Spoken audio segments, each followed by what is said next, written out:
Everyone, welcome to the IBDP Extended Essay Cafe. My name is Shakan, and like all of you, I'm also an educator. I have been a PYP educator for the past 8 years, and now I'm a Toddle team member. And we have already, I think, spoken about where we all are joining us from. And thank you so much for joining us today. Marwa, you can move on to the next slide, please. Okay. So this is our Toddle slide. I'll just give you a quick gist about what we do at Toddle. So Toddle is currently used by over 25,000 educators across 1,100 PYP and MYP schools. We have schools from all over the world, the US, the Asia Pacific, Europe, and the Middle East. The program is now also available in Spanish. So just like for PYP and MYP, Toddle for DP will be a comprehensive end-to-end teaching learning solution. The platform will include features like curriculum planning, resource library, DP core modules, assessment and feedback, progress reports and student portfolios, family communication, oh God, the list is really big, classroom management, and streamlined authorization and evaluation. We are going to do a quick walkthrough to show you the DP extended essay module today at 1:30 p.m. GMT. So do drop into that session using the link that I'm just going to pop in the chat box right now. Give me a minute.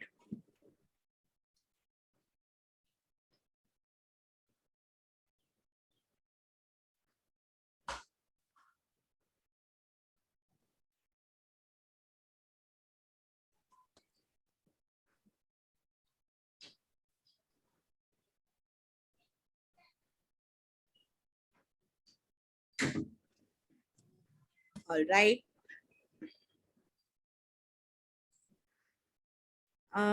Yeah, some housekeeping notes for us. This is a simple meeting, so we request you to switch on your videos and put yourselves on mute. You can type the questions in the chat box, and just so that everyone learns together, the questions are kind of useful for everyone. So just make sure that you have everyone selected whenever you are typing a question or something. At various times, the speaker will ask you to pause and reflect. So use the chat feature to interact. The meeting has been developed independently from and is not endorsed by the IB. And we really thank our speakers, actually all of them who are doing various subject sessions right now for having us and for us being able to host this Toddle's EE Cafe session today. Thank you. Yes. So finally, don't forget to share our learnings from this session using the hashtag DPEE Cafe and tags Toddle all across social media. I'll just drop the hashtags in the chat box as well, so that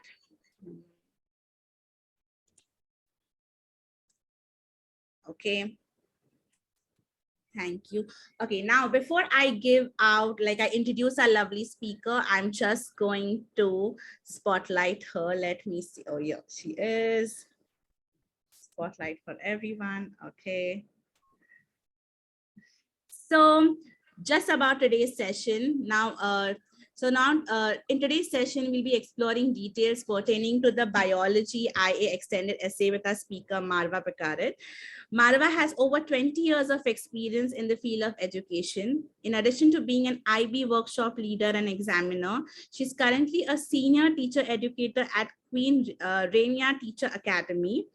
Previously, Marwa worked as an IB DP coordinator and DP biology subject teacher at the Jeddah Knowledge International School, where she established the IB DP department and supported the IB DP authorization processes. Wow, Marwa.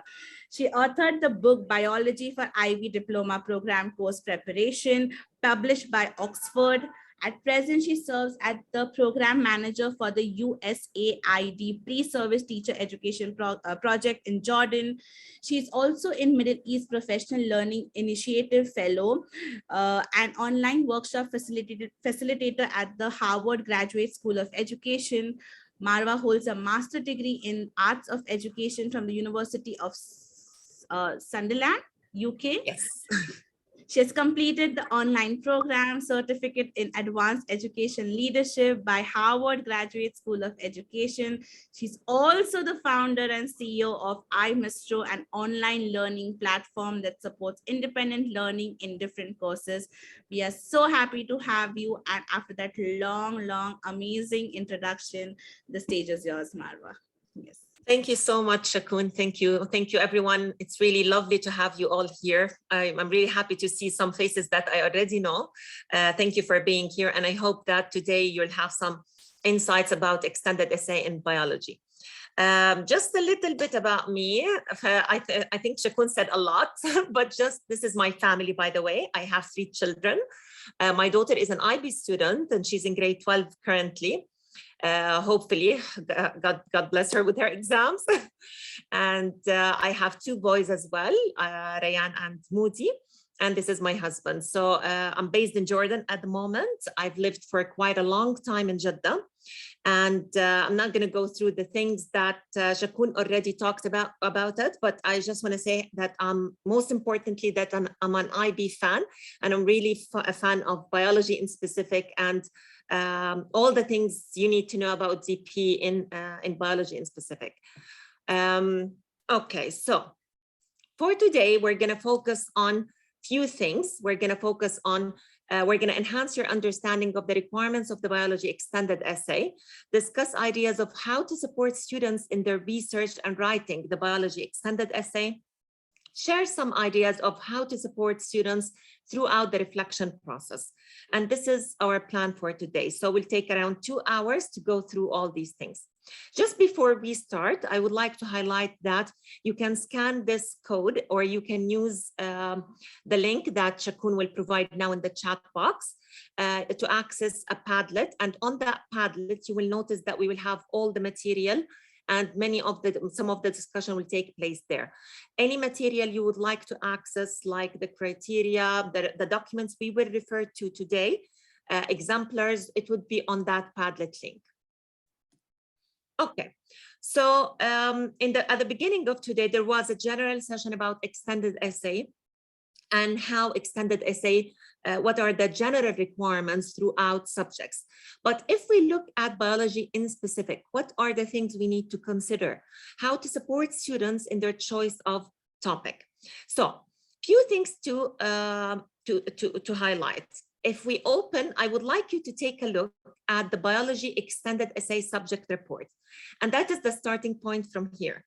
So the biology extended essay report, it is found on the Padlet that is found on Shakun's link. I'm going to access it in a minute.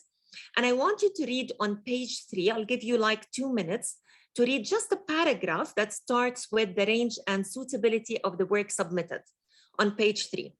After you read that paragraph, I would like you to just post on the Padlet, what can you say about the nature of extended essay in biology specific? What topics should be avoided? But I'm going to just share the Padlet from my side. And you can see the subject report here. You can access the subject report. I would like you just to add a comment. What topics should be avoided? And what can you say about the nature of extended essay in biology? So just add your ideas into that. And let's take around 3 to 4 minutes. So we'll give you some time to read that paragraph in the biology subject report and to add comments to those 2 boxes.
I can see some of your responses coming out.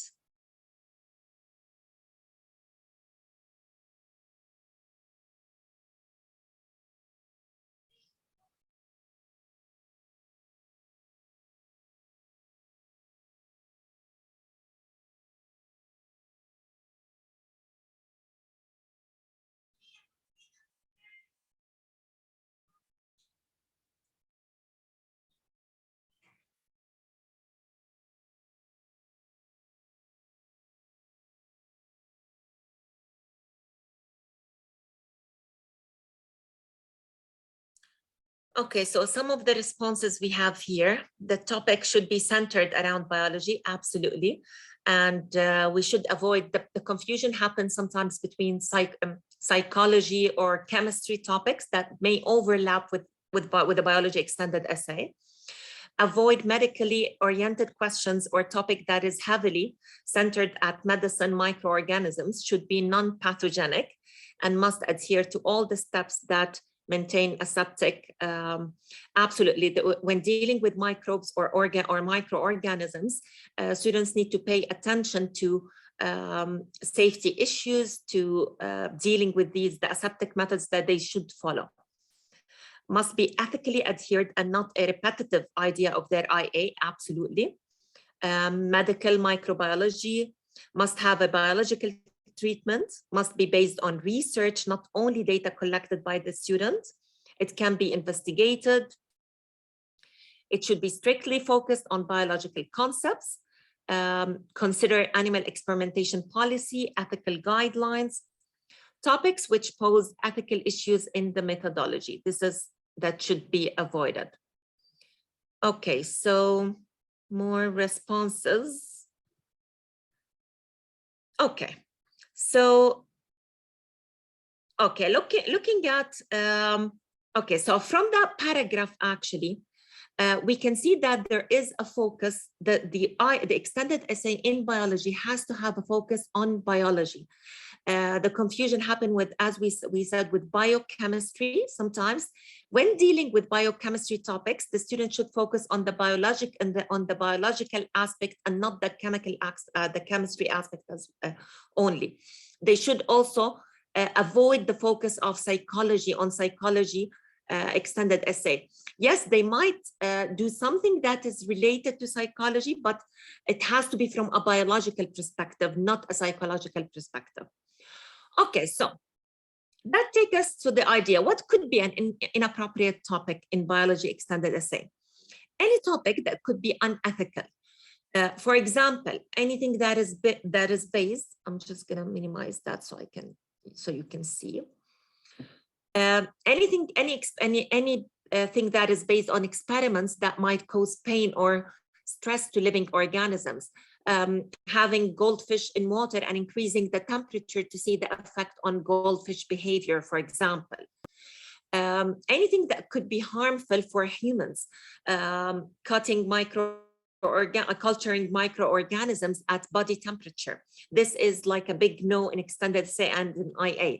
So when dealing with bacteria or microorganisms, they should choose a temperature that is below 37 degrees Celsius. Something else like involve access or publication of confidential medical information with no approval. That could be unethical. Something to keep in mind, we need to refer to the ethical guidelines for extended essay to know what to avoid as topics. Other things to consider, safety issues. Like any experiment that involve dangerous substances, such as toxic or dangerous chemicals to be ingested, for example, carcinogenic substances, anything that might expose the student to radioactive materials. So all these should be avoided in extended essay. Other topics may be unsuitable because the outcome is already known, is already well known and documented in most of the books, like what is the effect of changing temperature on the rate of photosynthesis. So this is a standard protocol, as we call it. So avoid topics that are standard protocols. So what also to keep? When we think of the topic, guide students to have a biological emphasis, It is like a very long, I would say that the extended essay is a very long lab report. It is similar to the IA somehow, however, there are some differences. Things to think of, it has to be data-based. A literature-based extended essay would not help students to get good marks. It has to be data-based. It has to involve collection of data, whether the collection of data is directly done through primary resources or indirectly through secondary sources.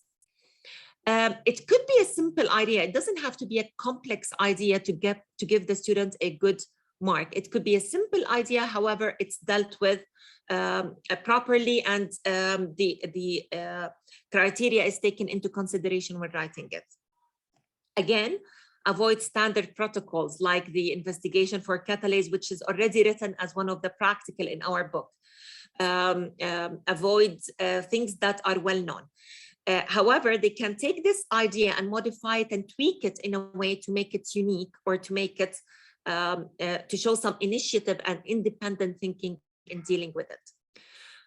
It must include, as we said, analysis and interpretation of data, wherever the data is collected, whether from primary sources or secondary. Whenever humans or people or participants are involved, it must include a consent. It must be taken and ensure that this is commented on in the ethical practice. They should have like ethical consideration, and they can comment on that at the end. The topic chosen must allow the student, it must relate to biology. Avoid topics that might be like biochemistry. They could write something related to biochemistry, but they need to deal with it from a biology perspective, not from a chemistry perspective. So this is something to keep in mind. Whenever students are choosing topics, just make sure that they are aware of three main policies. First, they need to be aware of the academic integrity policy. And by the way, it's not called anymore academic honesty. The IB changed the term to be academic integrity. So they need to be aware of the academic integrity policy. They need to be aware of the ethical guidelines for extended essay. And they need to be aware of the animal experimentation policy for biology. So keep students, make sure that your students are aware of these three policies. And whenever they choose a topic, they have to check that they're not against any of these policies. So I would like to highlight something here, that in many schools, I've noticed that many teachers or DP coordinators would actually encourage students to avoid extended essay in biology and not to write the extended essay in biology. I would really encourage students to go for the extended essay in biology. If they deal with it properly, if they know what is expected from them, if they're ready to conduct an experiment or collect data in one way or another, so then they can really get good marks in biology extended essay. Okay, something to keep in mind. When we think of extended essay, and in biology in specific, we are thinking of three main processes.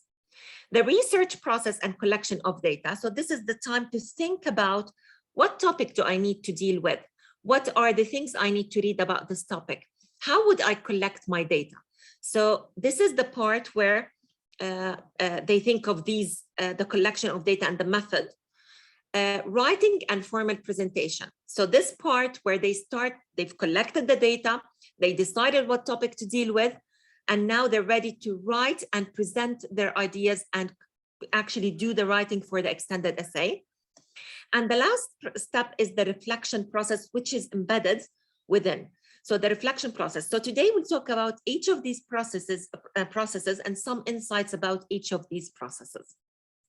Okay, so the first thing to keep in mind is the researching and collecting data.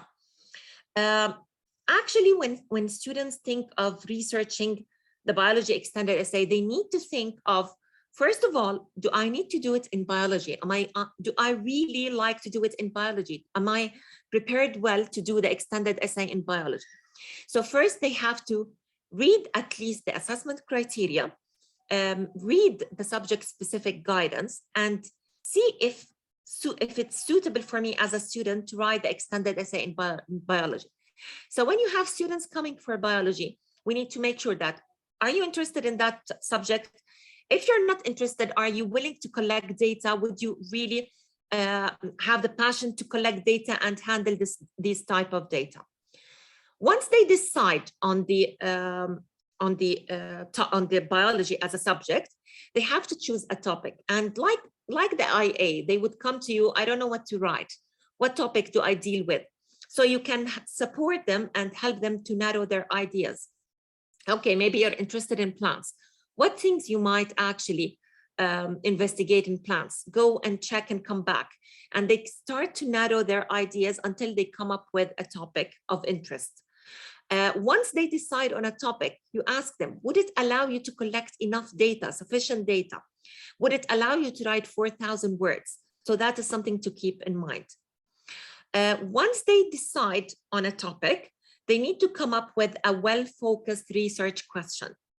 At the beginning, they might write a question, but as they move on with the extended essay, they might reformulate the question several times, and that is fine, until they come up with a final question that they believe is focused, is well-focused, and is written properly.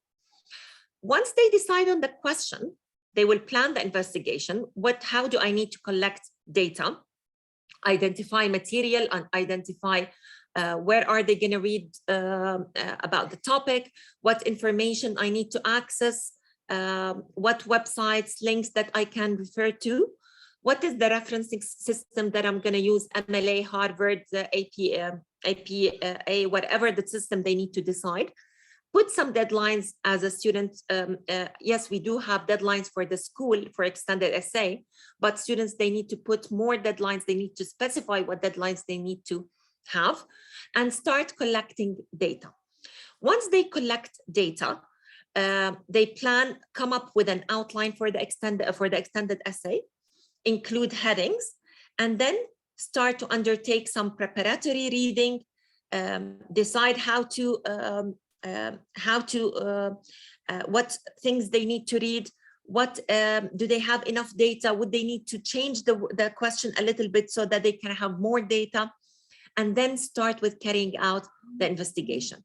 When they carry out the investigation, they need to collect data from two sources, from primary sources and secondary sources, in order to have good extended essay and good analysis at the end. Okay, moving forward. So something to keep in mind for students. Students, they need to keep two things in mind. There is a difference between a title in extended essay and a research question. A title is basically the topic. So a title is a statement that is focused and tell me what is the student researching in that topic? What is the extended essay about?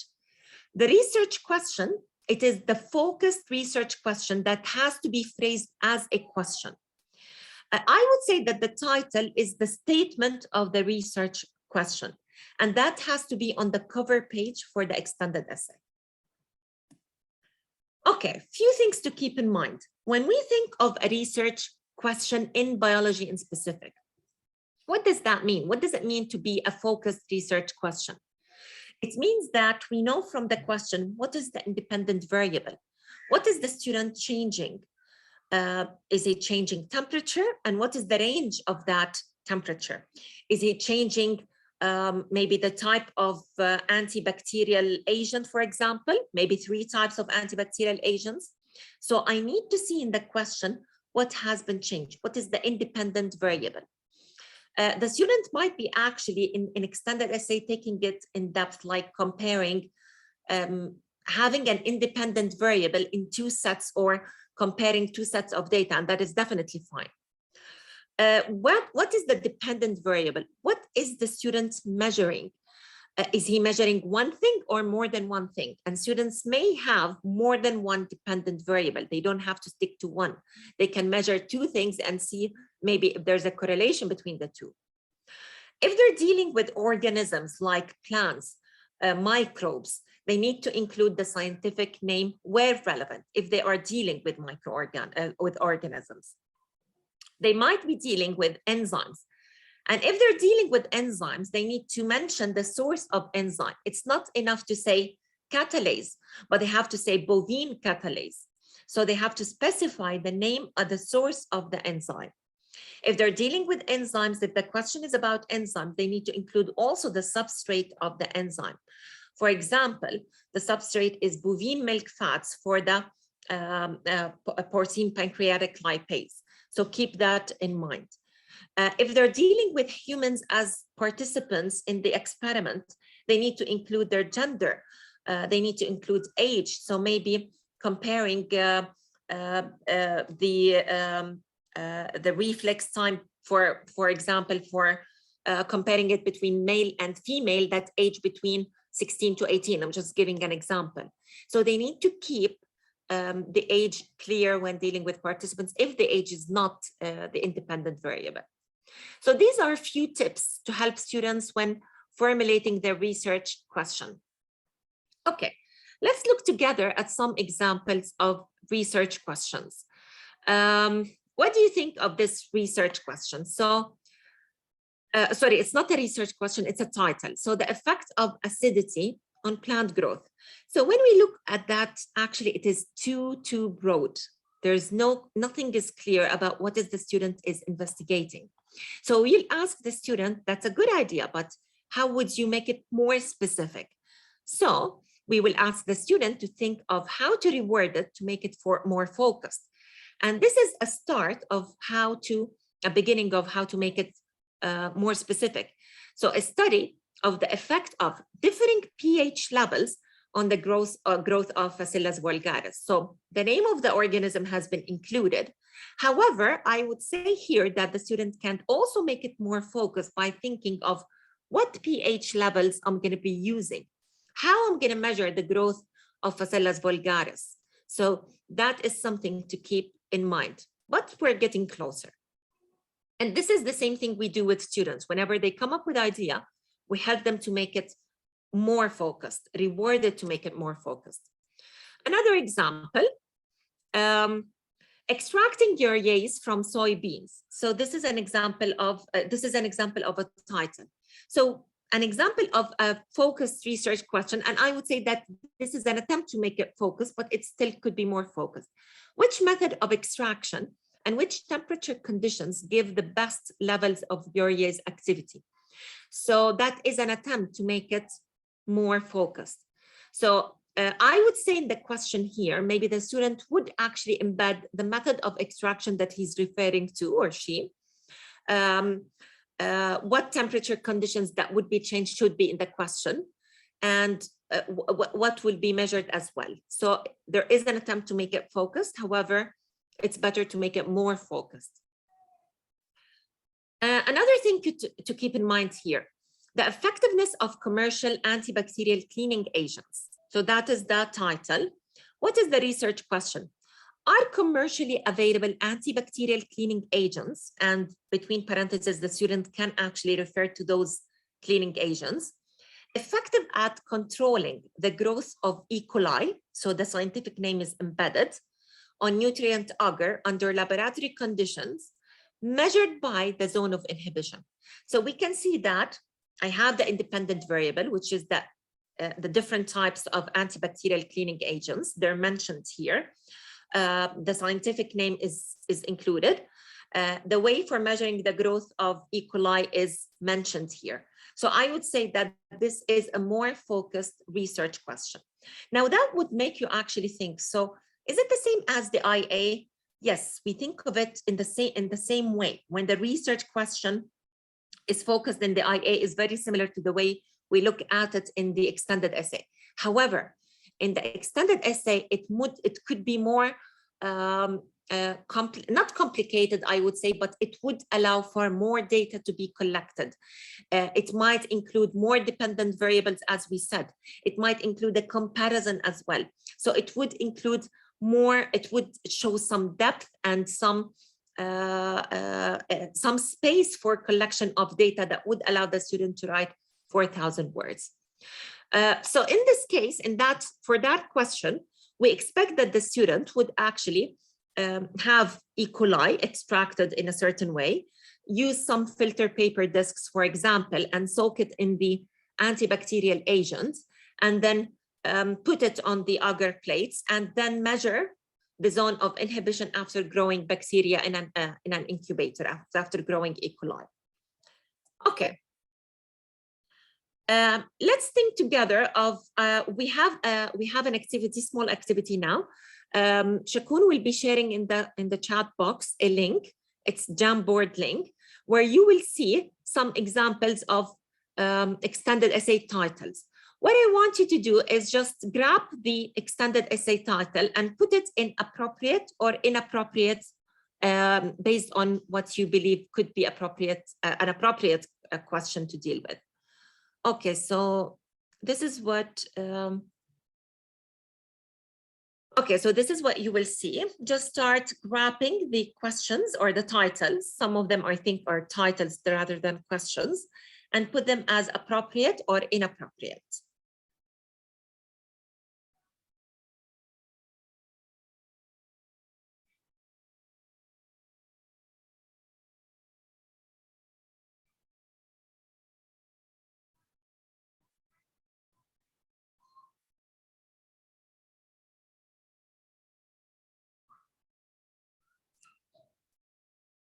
Okay, so we can see that, yes, most of the questions have been, most of the titles have been moved. Okay, so let's look at the inappropriate titles. To study the effect of various nutrients on muscle fatigue. That is too broad, not specific at all. So we would ask the student, that's a good idea, but how would you do that? How to make it more focused? Would it allow you to collect some data or not? Is it something that would have data? Malnutrition in children, very vague, very open, very broad. Use of the gel electrophoresis techniques, very broad. The effect of detergent toxicity on soil bacteria, very broad as well. Effect of fast food chain on genetic material in chicken nuggets, that's also a broad one. Effect of changing temperature on enzyme, effect of acidity on plant growth, effect of toxic substances on plants. All of these are really broad topics. So let's move to the appropriate ones. And as we said, yes, they could be appropriate ideas. They could be focused. However, they might require more focus by the student while writing the research question. So the first one is meta-analysis of bioresponsive synthetic hydrogel scaffolds for tissue regeneration. That's a good, a focused idea that could lead, and definitely, by the way, that's a data-based extended essay based on secondary, mainly secondary sources. Meta-analysis, the effect of banana peel on seed germination factors. And by the way, that extended essay has been repeated in several ways. Like students might choose different peels, fruit peels, and see their impact on the germination of a specific seed. So what is missing here could be the name of the seed, the scientific name of the seed they're using. A study of the effect of differing pH levels on the growth of Phacelia vulgaris. We said that there was an attempt to make it focused. However, it could be made more focused. Gel electrophoresis, the construction of an apparatus and the separation of proteins on heat-treated cow's milk. A good idea to be as a start. The competitive and evolutionary nature of the symbiotic relationship in Paramecium, Borsaria symbiosis. A study of malnourished children in Indonesia and the extent of their recovery after a period of supervised improved nutrition. So we can have that, we can see that those topics or those titles are a little bit, there is an attempt to make them focus. However, once the students start collecting data, they can formulate the research question and make it more focused every now and then. Okay, I'm gonna pause if there are any questions so far. Okay.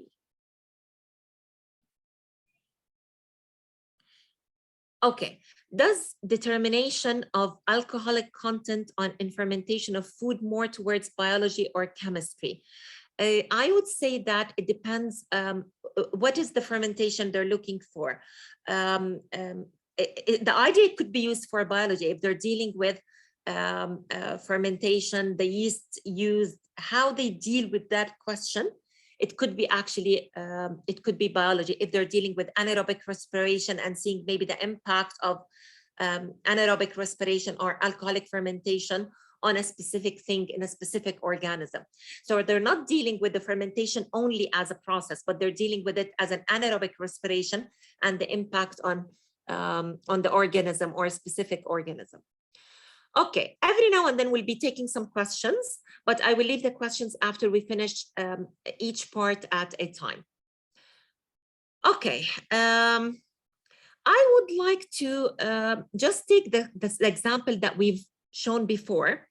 So the question that we've highlighted as an example just a few minutes ago are commercially available antibacterial cleaning agents. For example, agent 1 could be a mouthwash, toothpaste, soap, etc., effective at controlling the growth of E. coli, measured by the zone of inhibition. When we have students come up with a question as an idea, we need to help them think of these questions. How to collect data here? So how to treat this research question?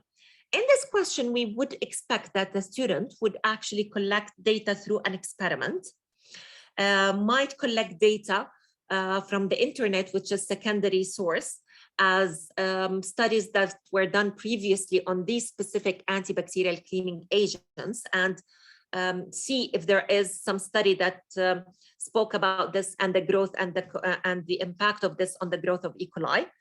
They might be collecting data from an interview with a specific doctor. They recommend, for example, the mouthwash as it is more effective as an antibacterial agent. So the things they can think of is collecting data. They need to include primary and secondary sources. So they might think of an experiment. It's not enough to have an experiment, but maybe some previous studies, an interview with a doctor, with a dentist, for example, if it depends on what agents they're talking about. Maybe a survey to see how people think about, or maybe doctors, what would they say about the use of these different agents. So the first thing, how to collect data. This is the most important question to think of. Would the selected topic allow me to collect sufficient data? Would I have sufficient data collected in that topic? So based on the readings that students conduct, based on the studies that they look at, they would decide if they would have enough data or not. What theory or background information do I need to include here? So looking at this question, I would expect to see in the theory some theory behind those antibacterial agents. What is agent 1? What is agent 2? What is agent 3? How do they work as antibacterial agents? What is the method of killing bacteria, for example? What is E. coli? Why did the student choose E. coli? How does E. coli respond to these antibacterial agents? Why E. coli in specific? Is it a broad spectrum? So they need to talk a little bit about E. coli as well as a microbe or as a bacteria and its response to these specific antibacterial agents. For example, how to measure the zone of inhibition? This has to be clarified in the theory as well. In the theory, I would expect to see reference to studies, reference to an interview with a doctor, reference to maybe the survey that has been used. So all of this would be expected to be seen in that background information. With the extended essay, we expect to see some arguments, and that is a difference from the IA. In the IA, we don't focus a lot about the different arguments, but in extended essay, yes, we do. So they need to look for, yes, this study supports that agent 1, for example, is a good antibacterial agent. However, there's another study that argues against this idea. So they need to look at arguments for and arguments against. And they would take these arguments from the information that they would access from the interview, from the survey, from what people think, from many different places, depending on the data collected. Would this research question allow me to do some analysis? They definitely need to do analysis here. What kind of analysis would I need to do? So looking at these, at this question, I would say that the student might come up with a t-test or maybe no, ANOVA test to compare 4 different types of antibacterial agents in their impact on the growth of E. coli. So we know that t-test could be used when comparing 2 sets of data, or an ANOVA test is used when comparing more than 2 sets of data. So I would expect something like that here. I would expect to see some maybe standard deviation, average, and different trials that would allow the collection of sufficient data. Okay, keeping in mind data collection, as we said, data collection could be done through primary sources or secondary sources.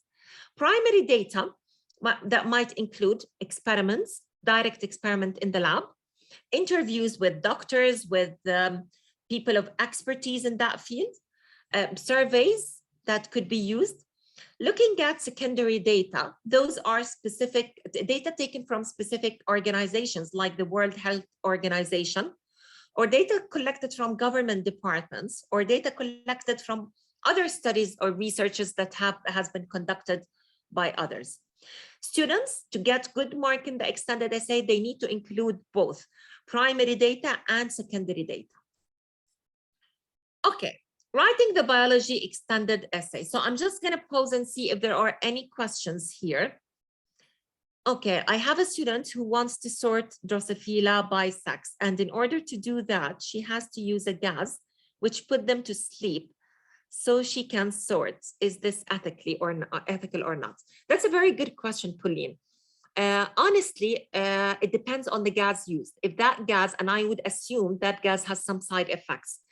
The student has to research the impact of that gas on Drosophila and see if there is anything that would say that it is 100% safe and it does not have an impact on Drosophila.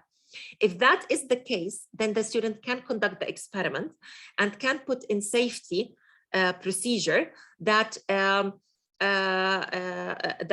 quote from that source that it is 100% safe, which I doubt with gases used to put insects to put them on sleep. So I would say that if this causes, I would say that this could be unethical because this gas might actually cause some stress to these flies. And in this case, just to be sure, you can actually, if you have a doubt about anything that is unethical, you can send the IB through the extended essay forum and just write your question there, and they would respond to you. I had a student in the past who wanted to do to compare the effect of different energetic drinks on the pressure, on the blood pressure. And she would have, the experiment was to have some different participants drinking different types of energetic drink. And I had a doubt about it because we knew that energetic drinks were banned in some countries. So I was doubtful about it. Would it be acceptable or not? So we researched, we had the student research if it's safe or not, or maybe quote something from the FDA that says that it is safe within this specific dose. And they have indicated that the specific dose that was used was safe and was within that limit.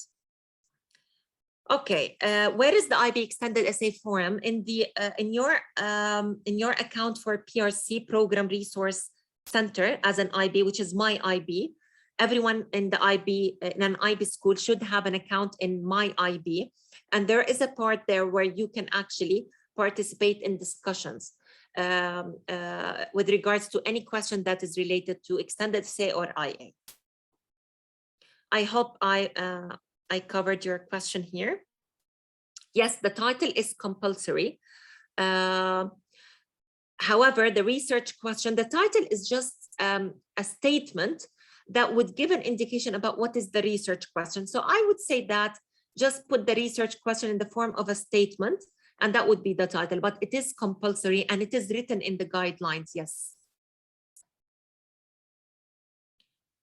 They won't be self-penalized, but this may impact criterion 1, the first criteria, criterion A, which is the focus and method. Yes, absolutely. Okay, moving on, and I will get back to to more questions if you have. Okay, so writing the extended essay in biology. An extended essay in all subjects, there are specific things that should be there, like the cover page is a must here. Remember, in the IA, the cover page was not recommended. However, in the extended essay, it is a must, it is required. Like introduction, conclusion, some headings should be there. However, in biology in specific, we expect to see specific things. For example, the first thing that should be there is the cover page, and this should show 3 things only: the title, the research question, and the word count. Students should not put their names, should not put their candidate number, and should not put their school name. Nothing to refer to the student or to show where the student, which school he or she is in. Table of content, and that is a must here, unlike the IA. In the IA, we used to tell students, if you don't have enough to write for 12 pages in the IA, you don't put a table of contents and you don't put a cover page. However, an extended essay, that is a must, and this contributes to the presentation criterion, which we will see in a while. A table of contents should include like the sections that they have, the different sections, and the page number for each. Introduction comes next, and introduction should include more than one thing. It should include the purpose or the rationale for the selection of the topic, or the student's personal interest. Why, as a student, I chose that topic? What significance does it have? Does it have significance on the community, probably? Or does it have a significance in my culture, in the country I'm living in? Does it have a significance on teenagers? So they need to specify the importance, the significance of that topic that has been chosen. They also need to include, to rephrase the research question in the introduction. And they say that I've decided to choose that question because of 1, 2, 3. And they need to introduce their investigation. When I read the introduction, I should get an idea about what is the investigation. Like, I'm going to be collecting data will be collected from and using an experiment that will do this and that, and an interview. And so it is just a brief about the investigation. So this is when we think of introduction. What comes after the introduction is the hypothesis and the explanation of the hypothesis. In the IA, we used to say that hypothesis is not a must. However, in the extended essay, I would say that hypothesis is really recommended. It's not a must as well, but it is really recommended, as it shows deep understanding of the topic chosen. So in the hypothesis, students may write the hypothesis. It is predicted as this increase, this will decrease, and this is because of blah, blah, blah. Or they might write, if they're dealing with ANOVA tests or t-test, they might include the null and alternative hypothesis. What is predicted here? They need to specify. It is predicted that maybe it's predicted to reject the null hypothesis and accept the alternative hypothesis, which states blah, blah, blah. What is the justification for the hypothesis? Why did you predict that? So students need to include the justification here, and the justification would take them to the background information. In the background information, what do we expect to see? We expect to see some theory. I want to see some theory here. I would tell students, avoid just putting quotes, but use, maybe paraphrase these quotes instead of putting them as quotes, and make sure to include either in-text citation or footnotes. Include information that link to the investigation, like in the example we've just mentioned. The example was about the different agents, antibacterial agents. So what information do you have about these antibacterial agents? Include arguments, arguments for, arguments against. Include information from interview, survey, etc., wherever the information is there. As per Dr. Ahmad, he said that blah, blah, blah, these agents are really effective. So they're referring to the doctor and quoting something from the doctor or paraphrasing what he said or she. Include the process used for the selection of published resources. Why did you use these resources? Just include something that would say the process used for the selection of these resources. Avoid like Wikipedia or resources that would be not appropriate to be used. variables, and very similar to the IA, they have to include their variable, the dependent, independent, controlled, and uncontrolled. I would give an example. Uncontrolled would be, for example, the temperature when dealing with room temperature. And room temperature, it can never be controlled, though they use the AC to monitor it, but it's not controlled. So if they're dealing with uncontrolled, they have to include how was it monitored? Include as well the significance of controlling these variables. How were they controlled? Why it was important to control them? Include, why did you choose that independent variable? Why did you choose that range? Why did you choose these antibacterial agents? What was your context for choosing them?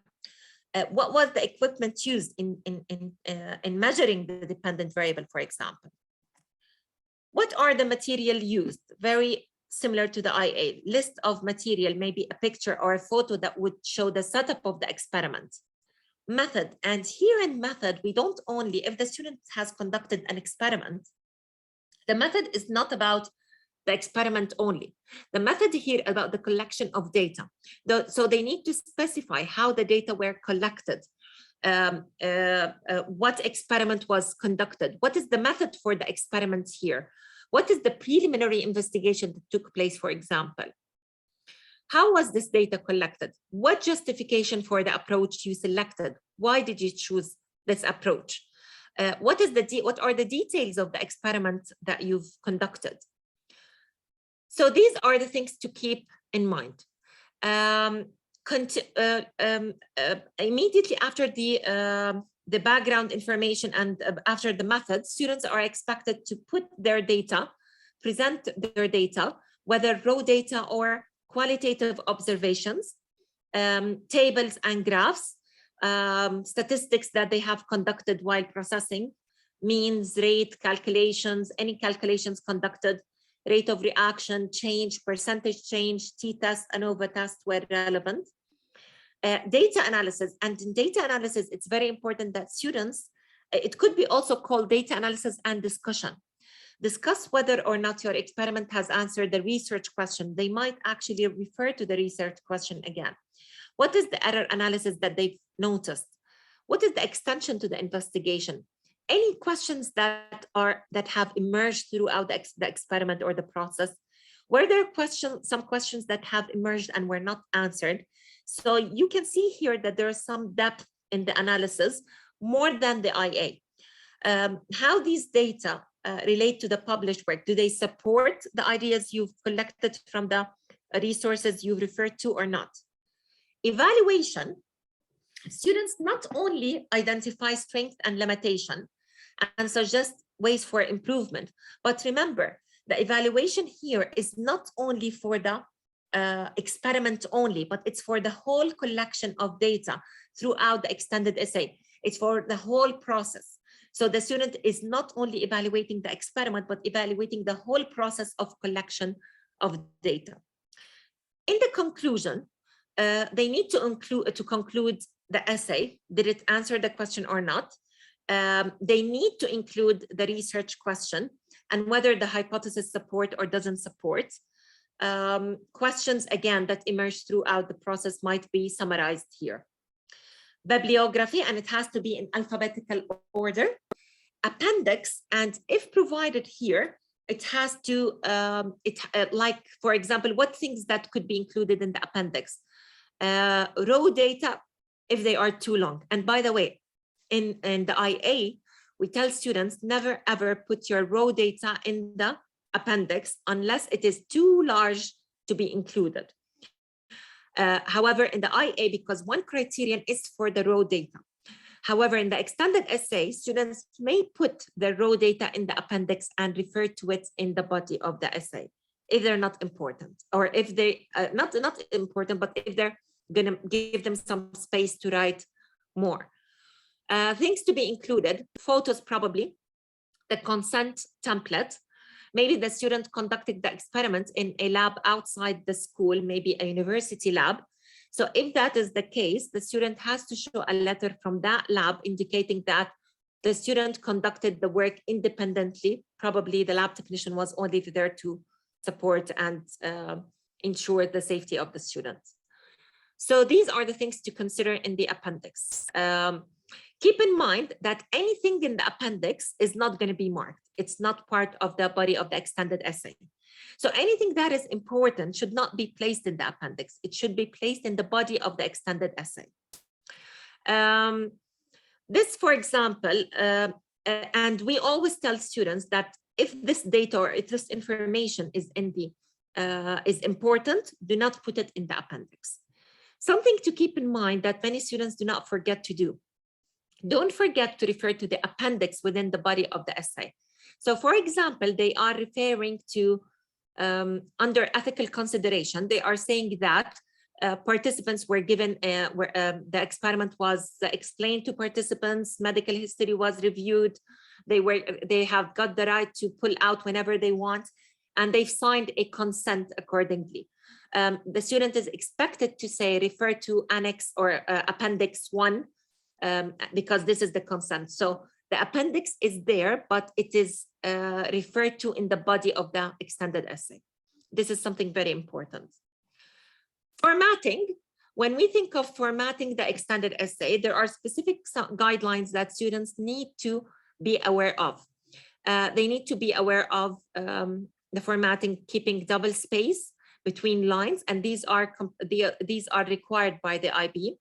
The font size is 12. The font style is New Times Roman. Unlike the IA, by the way, there are no requirements in the IA for the formatting or style of formatting. Page numbering there should be some page numbers starting from the introduction, not from the table of contents. Word count doesn't include the table of contents, the footnote, or bibliography. Appendices are not part of the word count. And as we said, the best extended essay were found between 3,000 and 4,000. And anything that exceeds 4,000 is not read by the examiner, by the moderator. Okay, so we have some time now. Okay, what we will do, I will give you 5 minutes. We will break into breakout rooms so you can discuss the exemplar. We'll have groups now, and we will put you in groups so that you can discuss the exemplar that is provided. What are the things we need to look at? I don't want you to mark it at this point. Just look at explore it, and check the structure of the extended essay. Where to find the exemplar? The exemplar is found in the link that was shared already by, I'm just going to close that, into the link that was shared by Shakun. And you can see that here you have extended essay exemplar. You can have a look at it, and you can have a discussion in your group within that. Okay, just let's admit the people. Shakun, would you like to, can you create breakout rooms for the group? I'm opening 6 breakout rooms. Yeah. Okay, so what we're gonna do within our room, discuss the extended essay exemplar, the structure of it, just go through it, skim and scan very fast and see how it looks like. Move on. We had a question here about bacteria. How should students mention about the source of E. coli bacteria? How could they prove the bacteria is E. coli as it is not so clear with the normal light microscopes? They have to mention in the method how they extracted this bacteria. Was it extracted? Was it prepared by, cultured by the lab technician? So they have to specify the source of this bacteria, absolutely. Okay, moving on. So you've got the chance to look at the exemplar, and we can see that you've noticed many of the headings that we've highlighted, the structure of the extended essay, and you can see that it is very, is written in depth, and the amount of the depth that it's written in. Okay, moving on, just a little comparison between the extended essay and biology IA. In the extended essay, we can consider the biology IA, it's a large bio. We can consider the extended essay as a large bio IA. I would say some students would come to you with two ideas. I would tell them the idea that would allow you to write 4,000 words, leave it for the extended essay. The idea that would allow you to conduct an experiment and collect sufficient data, but it's not in depth as the extended essay, leave it for the biology IA. Raw data is in the appendices in the extended essay. It doesn't have to be, again, if they have the chance or the choice to put it in appendices if they want. It's not obligatory to embed it within the extended essay. However, in the biology IA, it is obligatory to be within the body of the IA. Evaluation. When we look at the evaluation of the biology IA, we're looking at the evaluation of the investigation and not the whole process. However, in extended essay, they have to look at the whole process of collection of data, the whole process conducted. In the biology IA, they have to include sources that are primary and secondary. It's not enough to refer to experiments only, but they have to refer to experiments, interviews, previous studies, survey, in addition to anything else that could be relevant to the extended essay. The level of argument is definitely different between the two. In the extended essay, we expect to see high level of arguments for and arguments against. Okay, so that was the writing. So we said that students will start with the research process, thinking process, then start collection of data and writing the extended essay. They might start writing the background information, by the way, before they conduct the experiment, and that is fine, because sometimes when they start with the background information, they will find that the topic, there are not much information about this topic that would allow me to conduct an experiment. So they might change at that point, and that would be fine. So I would suggest that whenever students come up with an idea, tell them to start at least writing the introduction and writing the background information, and then start collecting some data and maybe do some modification to the background information again. The process or the reflection process is a complementary, it's not a complementary part, it's a mandatory part that has to be within the process of writing the extended essay. And we know that the students, they start writing in grade 11, which is year 1, and they have to submit the extended essay, most schools usually by the beginning of year 2. The reflection process includes more than one step or more than one reflection session. There are 3 mandatory reflection sessions. The first is before writing the extended essay, and students at that point, they are still in the thinking process about the extended essay. What do I need to write? What is the topic I need to write about? So they are still at the beginning before writing, but they have conducted some research to decide on the topic. So I would say that they have decided the topic, they have decided maybe the approach, but not, they haven't conducted the experiment probably, or they haven't written the extended essay. The interim reflection is usually in the middle of the process. It comes in the middle. And the last one is the viva voce, the final reflection, which is done usually after submitting the extended essay completely, after the final copy has been submitted. Okay, so we're going to look at some of the guiding questions, and I will tell you where to find that now. I want you to explore examples of these guiding questions that are found on the Padlet, and think of that question. What did you note for each of the reflection session? Okay, so I'm just gonna share it from my side here.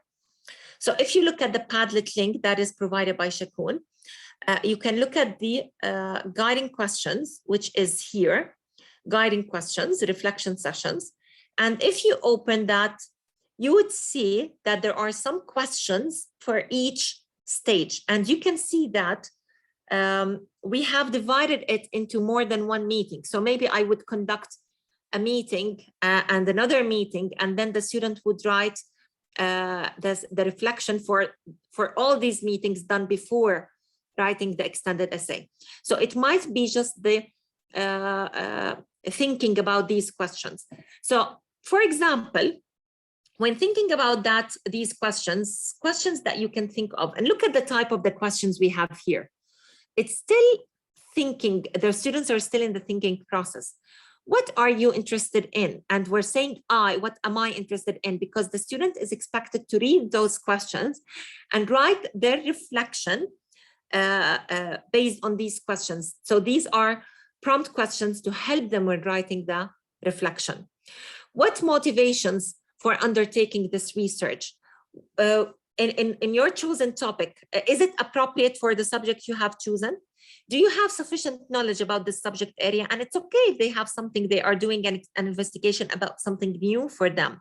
They're expected to research and find some information.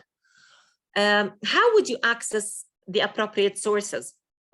Are there any limitations in these sources? Is there sufficient focus?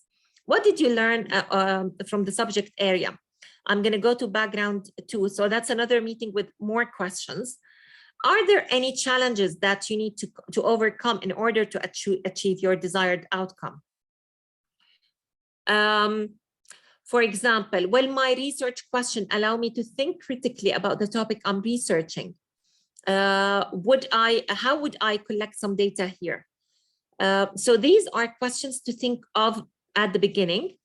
Then, for the interim reflection, these are the questions students may think of. Do I have sufficient data so far? Can I come up with an argument? Do I have enough information to refer to? To what extent does the data I have relate to my research question? Has the data collected been taken by me, or maybe it's secondary or primary? Do I need to change anything about my research question at this point? So these are questions to think of while writing the extended essay. The last stage is the viva voce. And look at the type of the questions. They're done with the process now. So we are expected them to look back and reflect on the process. To what extent has my thinking been confirmed or changed about my chosen topic? What strategies did I employ that proved particularly effective in this research? What was not effective? How would I change that in the future? What improvements do I suggest? And we're talking about the whole process as well. What did I learn? What questions that came out that actually were not answered, and how do I plan to answer them in the future? So these are questions to think of, and students need to respond to that.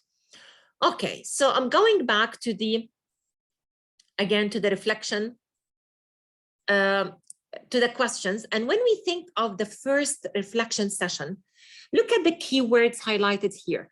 When we discuss with the student or have them reflect, they need to look at what is a review of the requirements for that subject. They need to talk a little bit about the requirements. They need to talk about the ethical and legal implications. They need to come up with what possible approaches or any potential problems that may arise, maybe the lab equipment, the challenge in the lab, the challenge in resources available. What are the strategies they need to follow to come up with their ideas or to collect their data? What are the challenging questions that they can think of at this point? What next steps should they take into consideration? So all of these are done at the beginning. When looking at the interim reflection, their interim reflection should include, first, a completed piece of sustained writing for the students in order to ensure that they understand the academic writing requirements. So they would say that this is, for example, the resources that I'm referring to. These are been selected because of 1, 2, 3. They need to look at the appropriate range of sources used. Do I have enough primary and secondary sources? Evaluate these sources. What makes them good sources to refer to? What the student now has to do? What has been done so far? Conducted the experiment? What challenges has been faced so far? When they're thinking of the final, they have to think of open-ended questions that would show some holistic understanding. What students need to confirm the authenticity of the extended essay. They need to reflect on success and difficulties encountered so far. And there is, by the way, the supervisor's comment, which also contributes to the mark of the reflection that is considered here. So looking at that form looks like this. It has the first, interim, and final. Sorry, it's a little bit blurred. And it has the supervisor comment. So it is your comment as a supervisor. What did you notice about that student? And when students or you write these reflections, keep in mind to use like words that would reflect some IB learner profile attributes, words that would reflect some ATL skills, developed skills throughout, challenges, authenticity, how the student encountered the problems he mentioned, maybe changed the question several times and why. And all of this will contribute to the mark of criterion E. Something to keep in mind, ensure that the updated form is used, because there might be some changes, very slight changes for the RPPF form. Think of what are the consequences of failure to complete or sign the form. So students need to sign that form. It's done, by the way, now it's done electronically, so that made it easier. And remember that when you sign the form, you are actually confirming to your best knowledge that it is the student authenticity, that it is the authentic work of students. So you need to ensure that you check it and turn it in before you actually confirm it. Make sure that there are some progression of ideas throughout the 3 reflection comments that have been added by the student. Okay, so that is in terms of, and ensure that this form is assessed against criterion E, which we will talk about in a minute. Okay, the maximum total for the word limit for the comments is 500 words. So I would say that for each reflection session, it should be around 100, 120, something like that. Okay, we will look, okay, we're not gonna break you into rooms now because we have limited time. We need to look at the assessment criteria. So I'm just gonna share with you here the form so you can have a look at it. So there is an RPPF exemplar here, and you can see that it looks like this. Students write inside, 1 minute, it's opening.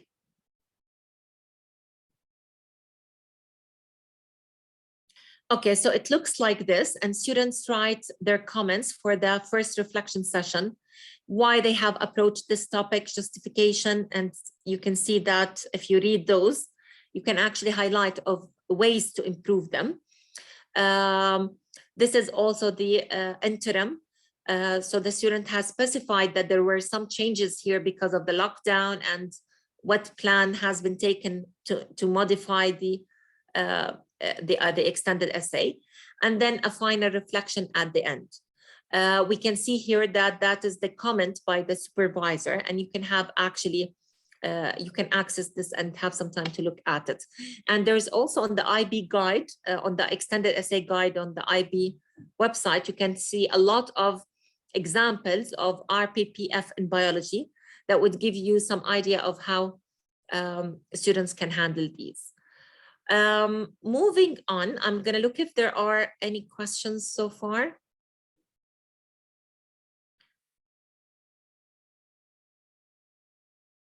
Okay, that's good. Okay, as we said that for the RPPF, it's better to use the terminology of ATL and IB learner profile in order and have students use them to comment during their reflection. Okay, moving forward. We always recommend that students use something called researcher reflection space, which is like, I would say that it's like a journal for the student to write their ideas. This is not obligatory, it is highly recommended. It could be something physical like a notebook, and it could be something virtual where students write their ideas. It is very important because it helps them to prepare for the reflection session. They can actually pinpoint, record their reflection so that they don't lose them. They put their ideas so they can get back to them and modify. They can put interviews, responses throughout interviews, photos, articles that might help, emergent questions that have emerged throughout the process, and they can use them in the final reflection. Mind maps, any link to TOK or other subjects, emerging questions, anything that would help them to come up with good reflection. Okay, we have a small activity. What are the two things that you already know about extended essay assessment? And what are the two things that are challenging, that you believe is challenging for extended essay assessment? And Shakun will share with us a Jamboard link that you can actually put your responses on. So I'm just going to open that from here. So you have here, I'm just going to make that bigger. Okay, we can see that two things that you already know about EE, two things that are challenging about extended essay. You can just take a post-it note from here, sticky note on the left side, and just write your ideas under each of those.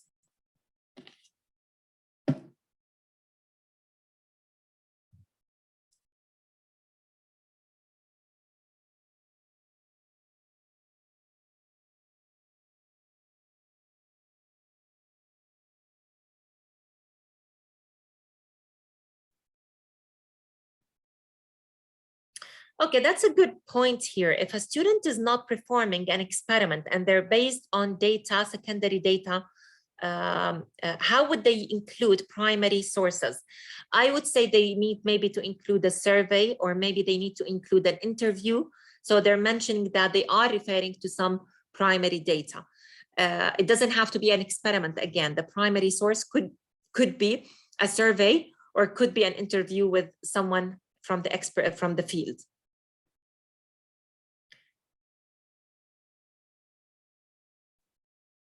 Yes, it involves high level of critical thinking, and that's why we said that it should include some arguments. Criteria, there are assessment criteria, and there are interpretation of assessment criteria in biology. Okay. Good EE generally involve comparison, definitely comparison with the previous studies, comparison with theory, comparison with data from other resources. Okay, some of the worries here. Okay, I will not get.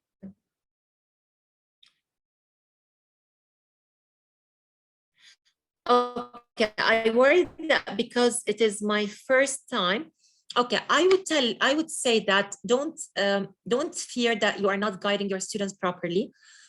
We teachers, or we supervisor, our role is to support them throughout the process. From the minute they come up with a topic, you need to put some check-in meetings with them to see that they are progressing properly. I would recommend not to leave it to the last minute. I know some supervisors who would actually allow students to come up with a topic, conduct the experiments, and then when they come to them, they find that, oh, this is inappropriate topic. I would blame the teacher in that case, because you should be there guiding them from the process, from the beginning. You're not expected to do the investigation for them, but you're expected to tell them that you are progressing well, you are on the right track. And that is very important. To what extent can the supervisor help? I would say you can tell them that this is maybe not focused question. You need to include the scientific name. You need to include the dependent variable. You need to include the independent. What are you changing? So you support them and they formulate the question, but you do not formulate the question for them, but you support them to know what is missing in that question. Okay, these were very good points. I'm going to go back to the criteria here, and just to highlight that when you think of biology, we have to think of actually three things to keep in mind: the general assessment criteria, the subject-specific criteria, and that is more of an interpretation of the criteria in biology, and the subject report. Please, the subject report is a very, very, very important document that will help you a lot to understand about the extended essay. And that is very, very important. So these are the criteria. We have criterion A, B, C, D, and E. These are the bands. I'm just going to go back. You can see that the bulk of the mark is on criterion C, which is 12 mark, and that is critical thinking. We can see that presentation is 4, and criterion E, which is based on the form. Okay, looking at the mark, you can see that it's not really difficult to push students. I would say if it's not A, but B or C, but it's really not difficult to push students to get good marks in biology extended essay. Okay, we have a small activity. I'm just keeping the time here in mind. We have a small activity. We're just going to take around maybe 6 minutes, Shakun, not 15, as we don't have a lot of time. We're going to divide you into 5 groups. Each group will be looking at on a specific criteria, but when you look at the criterion, you will look at 3 things. You will look at the general criteria, look at the highest field or the highest band, the highest descriptor, so that you know what is expected from students. Look at the subject-specific criteria and look at the subject report. I'm going to show you that on Padlet. Where does it exist on Padlet before the links are created? Before the groups, sorry, are created. Just a minute. Okay, so you would find here bio-interpretation of the assessment criteria. This is very important when we think of what does the assessment criteria mean for each criterion in biology. You would look at the subject report here, and you would look at each criterion. We have criterion A, and it is attached here, criterion B, and you can write underneath your comments. So now Shakun will break us into breakout rooms. Each group will look at one criterion, and you can actually read the details and just write your comments here.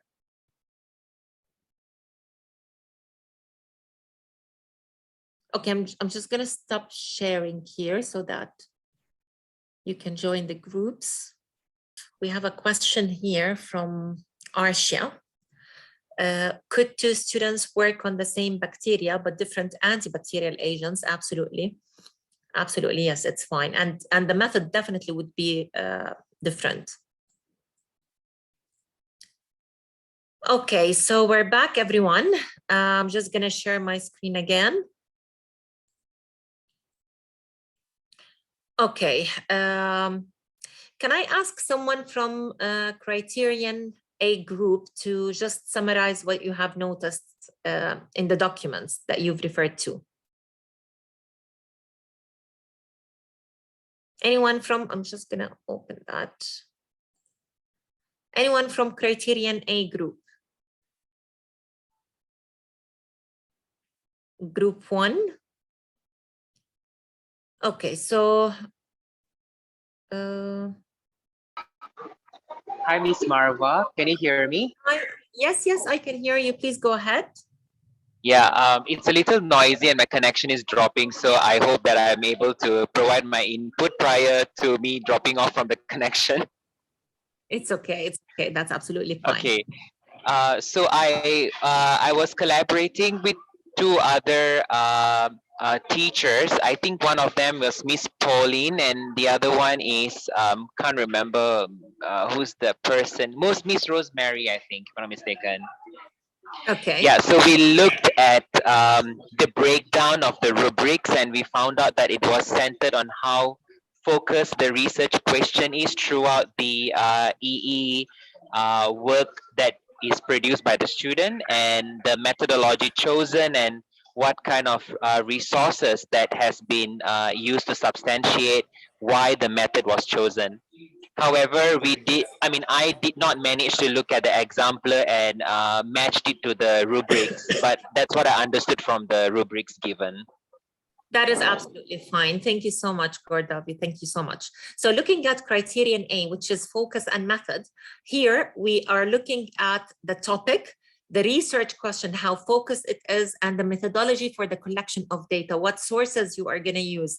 The experiment, is it an experiment? What is the process for the experiment, the procedure?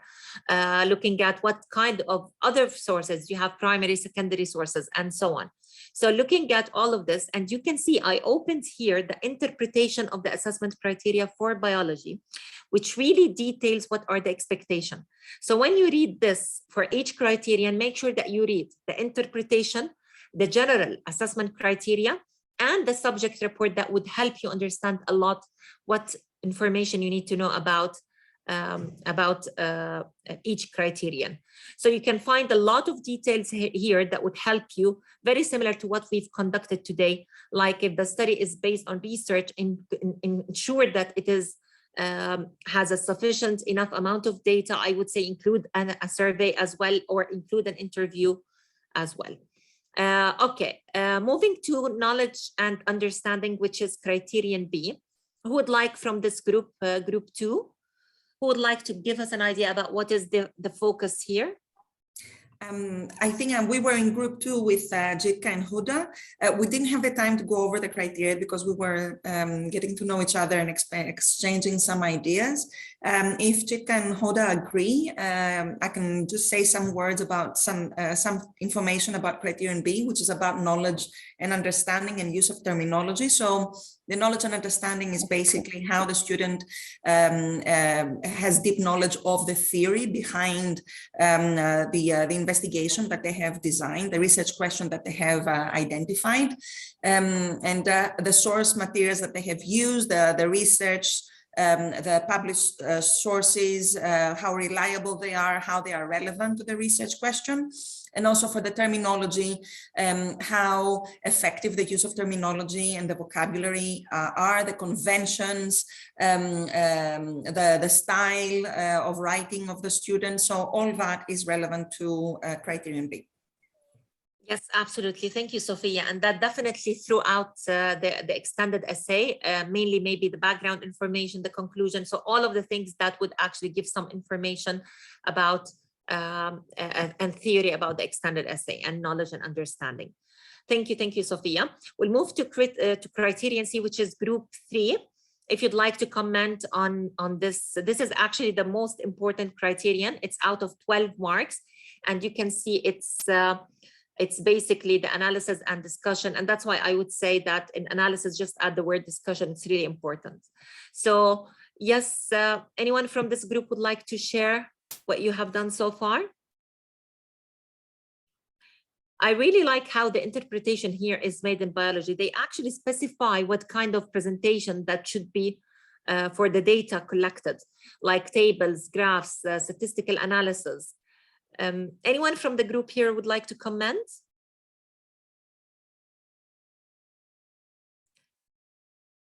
Okay, so you can see a lot of details here, how it's applied. What tests have been chosen? Why did they choose this ANOVA test or t-test? What is the context? What is the depth of analysis they have conducted? So how is the hypothesis written? What is the analysis? Sources of error, evaluation, how it's been conducted here? Were there suggestions for improvement, limitations or uncertainties? How they were considered, validity and reliability of that of data collected, all the details. So basically this is data processing, data collection, data processing and analysis, discussion, evaluation, all of this falls in this area here. The argument that is conducted, the argument that is shown, critical thinking behind it, all of this is in here. Okay, from criterion D, presentation. Anyone from the group who was working on that would like to comment?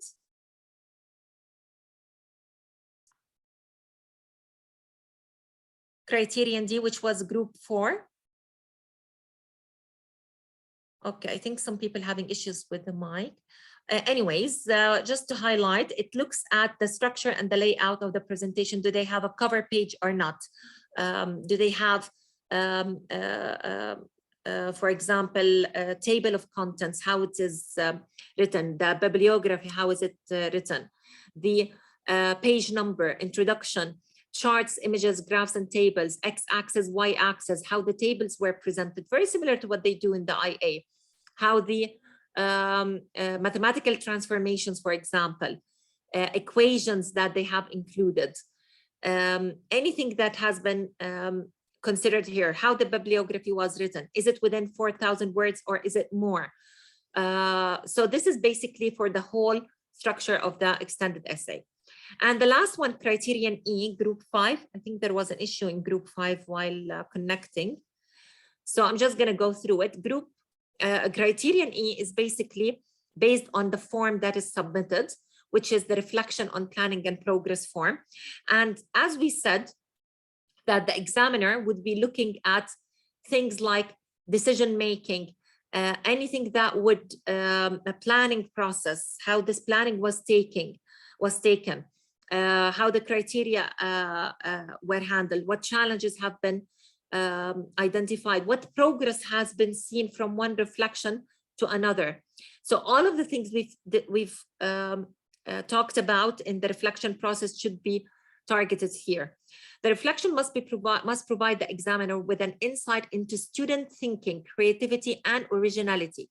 So the student needs to show how they thought about it, what has been creative in thinking, and what initiatives they have been conducting. The student's voice has to be clearly present there. It should show some learning for students when they move from one reflection to another. Learning was happening, but where? They have to specify that. So this is in general about the criteria here. And I'm going to move back to the presentation. Okay, sorry, this is not the slide. Okay, so we've reached, okay. Something to keep in mind that when looking or when marking the criteria, why do we need to mark the criteria? Why do we need to be able to look at the assessment criteria? We do not mark the extended essay as teachers or supervisors. However, you can come up with a predicted mark that would help students to, and that predicted mark, you have to put it on the IB system. So just will take 1 minute or 2 minutes. I want you to sketch very fast a house on a piece of paper that is in front of you. Just a very fast sketch, and just sketch a house. Doesn't matter what house you think of, any house you want.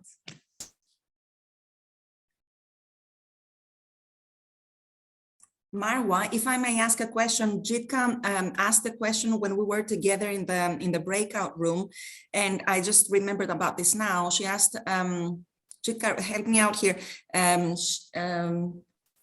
What if the predicted grade that we have given to the student and to the IB, what if it comes back as a completely different grade? For example, what if we have given a B as a predicted grade for the extended essay and the actual grade comes back as E, as D, whatever? Tell you the truth, Sophia, that's a very good question. There is no use for the predicted grades in terms of changing the grade for students. The predicted grade you put, it doesn't impact the actual grades that come out. It is just a predicted grade. However, I would say it would be a learning experience for you to know that your prediction is based on the criteria that, yes, you are with the moderator on the same page, or no, I have to maybe deepen my understanding about the assessment criteria and maybe know how moderators mark in a better way. So that is actually a learning indicator for you. Do I know enough about these assessment criteria, or do I need to improve my understanding about these assessment criteria and guide students in different ways? So that I would say it's for you, it's not for the student. Thank you, Sophia, for that question. Okay, if you have drawn your house, I would ask you just to show it on the screen. Any house that you thought of, just we're gonna see your art skills, by the way. Any house that you, wow, I can see some art skills. Erin, okay. And I also saw, 1 minute. There are more. I'm unable to see all the names, I'm sorry, but I can see. Okay. 1 minute. Okay. Okay, very interesting. Thank you. Thank you. I've seen some really good ones. Okay, so Jitka, can you hold yours? And I'm just going to do something here. We're just going to look at one of the drawings and look at Jitka's drawing here. And let's mark, can you raise it a little bit, Jitka, so that we can see it in the screen. We want to mark Jitka's house and give her a mark. So looking at the house that she has here, wow. Her house has a door. Does it have a door? If yes, we're going to move to the other band. The house has a door in the middle. So her house is not in the middle. So we cannot move her to the second group. So what mark should we give her? Her house is good actually, but it's not in the middle. So I would say that we might give her 2 here, and I'm going to highlight that here. Okay, moving on. The house has no windows. No, her house has windows. So we move to the second band. Her house has windows. The house has more than 1 squared window, and I think that she falls in this category here. And we're going to give her, maybe they're not exactly squares, there is an attempt, so we'll give her 5. Moving on to the second one, it's a 2D drawing. Definitely, it's a good 2D drawing, so we'll give her 2. It's a good one. If it's not a good one, we'll give her 1. And moving to the last one, it has no garden, so we'll give her here. And it's a good one, but has no garden, we'll give her 2. Thank you, Jatka. So these are the marks. So these are the marks for Jatka so far. So what do you think as an overall mark we can give her here? Can we give her 2? No, we cannot give her 2 because she has got 5 somewhere. So thinking of her mark, we can have something called best fit approach. And the best fit approach basically is not an average. It is something in the middle. And your biology, you know what is the line of best fit. So it is something like the line of best fit, something in the middle. So what do you think? Can you share in the chat box what her mark should be out of 6? Okay, 3. Okay. What else? Any other? Okay, I would say we can give her maybe 3, taking into consideration there are 3 2s and 1 5, and it could increase to 4. It depends on the weight of these descriptors. The point of this activity is basically 2 things. How important it is for you to know the criteria. Now, if I give you the criteria and ask you to redraw your house, how would you draw it? I'm sure that Jatka is going to get a much better mark than the mark we've given her. So it's very important for students to know the criteria, not only the criteria, the interpretation of the biology extended essay and the subject report. I would say share these 3 things with your students. Assessment criteria in general, biology interpretation, and the subject report. If they understand these criteria, they would know what is expected from them and they would get better marks. The second benefit from this activity is that how to come up with the line with the mark of using the best fit approach. And this is a way we use in IB, whether in the IA or whether in the extended essay, to come up with the best mark. So I would say keep the criteria in front of you, highlight the things that you believe that match the mark. If her house was if the 2D drawing was really good, but still in this category, so give the highest mark in the band. If it was, yes, it was 2D drawing, but not very good, so you would give the 1. This is the way you think when you think of the extended essay criteria. Is it a good argument? Is it really good in critical thinking here? So you give the mark. Again, this is called the best fit approach or the best fit model. And when we think of the best fit model, again, it's important for you to come up with the predicted grades. Think of what conveys most accurately the level attained. Think of the best fit approach means the compensation. I would think the mark fall here or here, something in the middle. So there is some compensation from your side. What most fairly reflect the balance of achievement? If it's not necessary to get, maybe you can give the highest mark, but the student maybe has something missing. Maybe the presentation was missing something that is not really necessary or not important. So you can give the highest mark as well. So this is in general. Keep the academic integrity in mind. I won't go through this because we already talked about it. We don't have definitely time to mark the exemplar, but I would really urge you to look at the exemplar provided and try to mark it. Just a question, from looking and scanning that exemplar and looking at it, do you think it was a good extended essay, or do you think no, it was not? What do you think? Just in the chat box. I'll share my email in the chat box in a minute. Do not worry. Okay, so we can see some answers here that it was good. It has all the requirements, at least most of the requirements, as we said, and it was really a good exemplar. I want to urge you to look at this exemplar, read it, and try to give it a good mark. I agree with you, it was a very good one. And honestly, the mark of that was 31.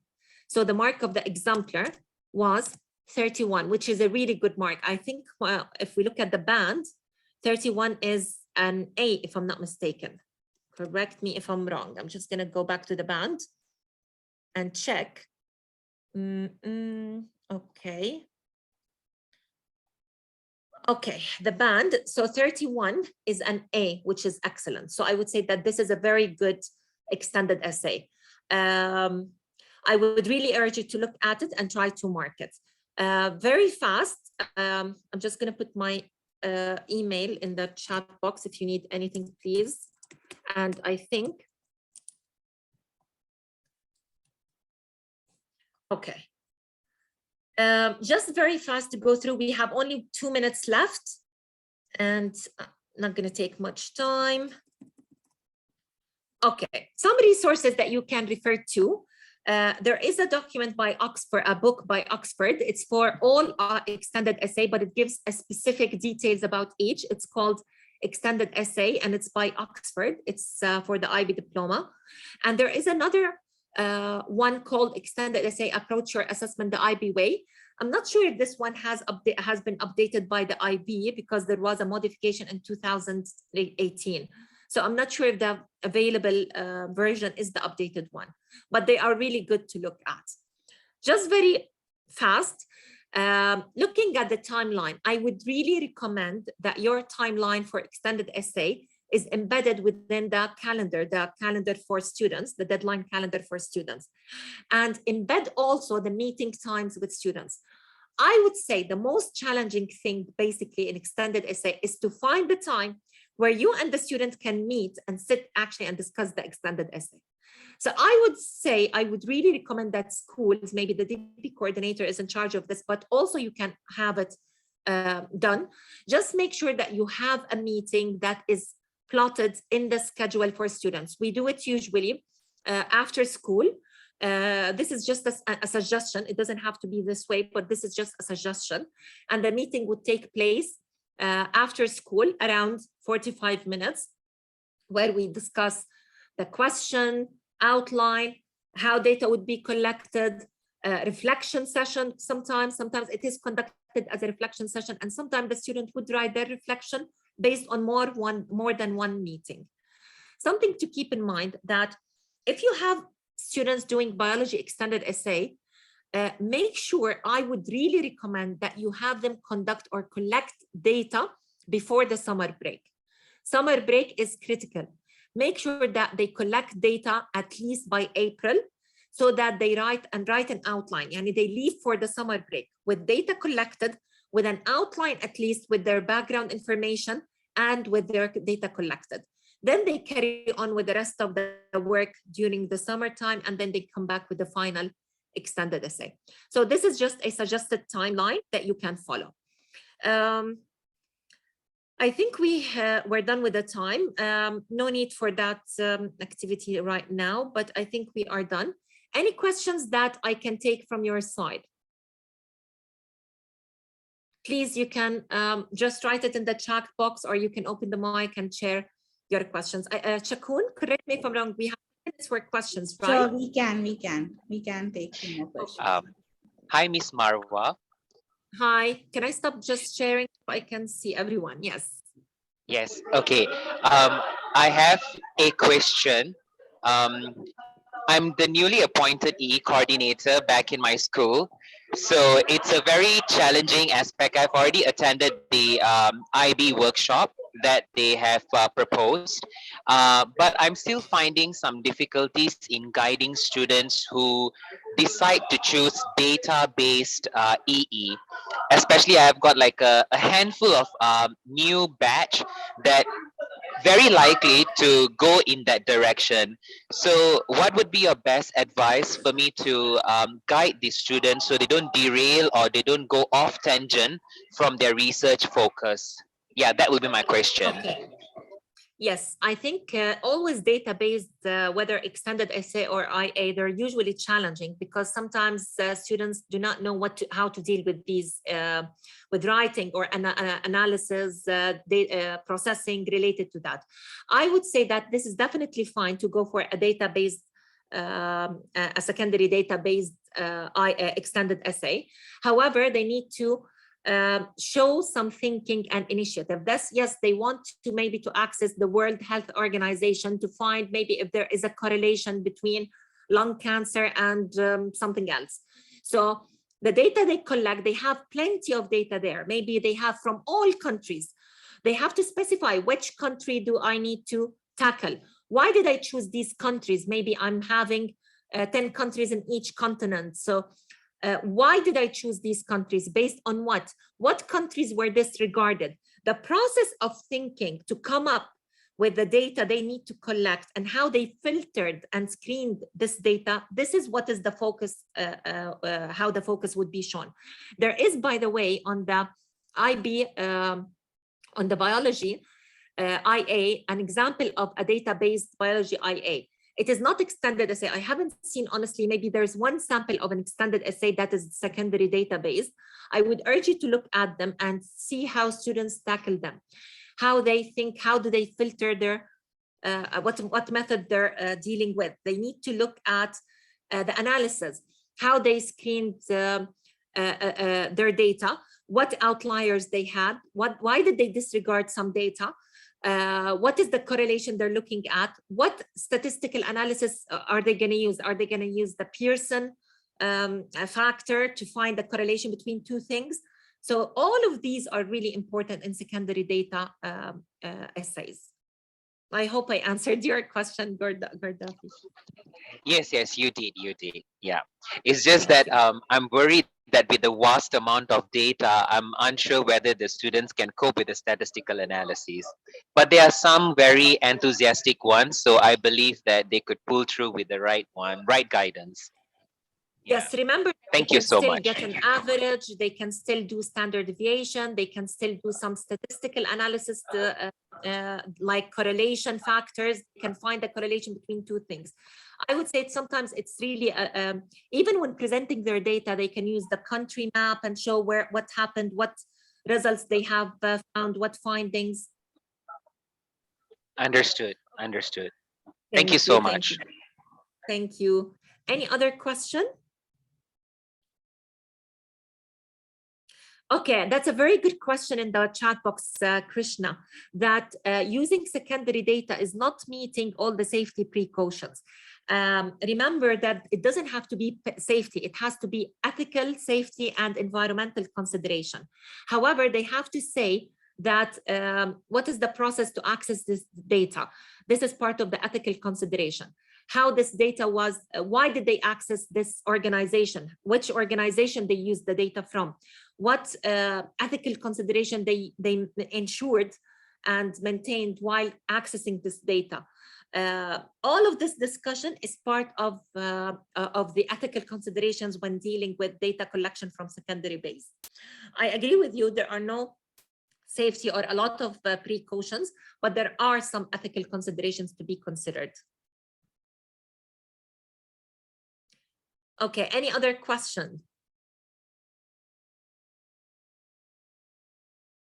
Any further question here? I think I have a question. Yes, Adam, please go ahead. So I'm the librarian at my school here in Dhaka, and I find that supporting the sciences, biology, physics, and chemistry are quite difficult because it is data-based. And I always wonder how can I support them with the secondary resources? I mean, we have JSTOR and EBSCO, and of course there's lots of open access databases. So I'm always curious what might be the best open source options that could help them with or is there an angle I should be approaching to support their data finds? I'm not quite sure how to wrap my brain around. Okay. Obviously every student's question is different, but is there a way I can kind of support them? Okay, maybe providing them with access to, maybe they're not aware of like World Health Organization or the organizations that have data related that could be used in sciences. So maybe providing them with a list of organizations that that could be used to collect data in biology. Okay. Maybe providing resources that would allow them to look at previous studies that were conducted in different areas. So that would help definitely in plants and microbes. I think most of the extended essay fall either in plants or microbes, many actually, but it doesn't matter that this is not limited to those two topics, definitely. Mm-hmm. Great, thank you. I have reshared a link that was shared with us earlier with a LibGuide with open sources, which are readily available, Erin. Yeah, I follow him. So that's a common one that pops up a lot. I was just wondering if there's a more biology science focused one, but yeah, thank you. Thank you. Thank you, Sophia. Thank you, Erin. Any other question? Anything you still have or like to ask about or comment on? Okay, I think that takes us to the end of the session today. It was really a pleasure meeting you all. I wish we had more time to go through the exemplars and I know that extended essay is a big topic, but at least you have now the flavor of knowing what are the requirements in extended essay biology. Please, you have my email. If you have any question, you can email me anytime. And I think Shakun, you have access to the Padlet. We will keep open, I think, at a time. And in the Padlet, you will find the subject report, which is really important, the criteria, general criteria, and the specific criteria, the subject-specific criteria, which is the interpretation. This is very important. You have also an exemplar for the extended essay, and you have another exemplar for the form. I will add another exemplar by today. Thank you so much. It was really a pleasure. I've learned from you as well, and I hope you've learned from me. Oh, thank you. Thank you, Shakun. Thank you so much, Marwa. Just to reiterate, the recording of the session will be available on the website. So the Padlet link will be attached under the session description. So you can actually go review the session, look for pointers that you have missed or want to review again. But we would really like to thank you, Marwa, once again for this wonderful session. It was a long topic and the way you covered was amazing. It was very insightful for me. So I'm very sure that everyone who joined in has a lot to take away from this. As I end this meeting, all of y'all will even get a survey feedback form. So we request you to kind of fill in. So it helps us to kind of accommodate your request for our next event.